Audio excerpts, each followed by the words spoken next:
Баршаңызға сәлем. Бүгін біз сәбіз қосылған бисквит дайындаймыз. Алдымен каналыма тіркеліп, қоңыраушаны басып қойыңыздар. Ең алдымен бізге қант, сұйық майды араластырып алуымыз қажет болады. Бұл яғни қантты ертіп аламыз. 2 дана жұмыртқа қажет болады. Әрбір жұмыртқаны жеке-жеке қосып, миксерлеп алу қажет. Қамырымыз жақсы көтерілу үшін қосатын ұнымызды елеп аламыз. Барлығын жақсылап араластырып, бізге қажетті қопсытқыш, даршын, жұпар жаңғақ және зімбірді қосып араластырып аламыз. Бұл бізге керемет дәм, иіс береді.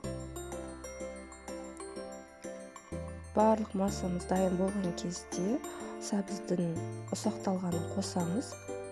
Сәбіз көп болып көрінуі мүмкін, бірақ қорықпаңыздар. Қамыр өте ылғалды әрі жақсы болып шығады. Барлығын тағы да бір миксерлеп алуымыз қажет.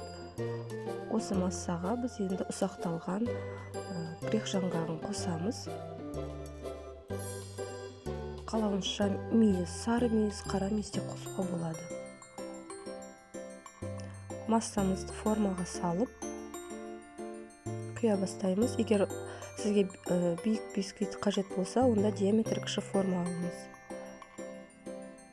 Пешімізді 180 градусқа қыздырып, 40-45 минут пісіреміз. Сіздің пешіңізге де байланысты болуы мүмкін. Шамалы аз, немесе көп уақыт кетуі мүмкін. Бисквиттің піскенін ағаш таяқшамен тексереміз. Өте жұмсақ болып шығады. Крем-чизбен бұны торт ретінде де әзірлеуге болады, немесе жеке өзін.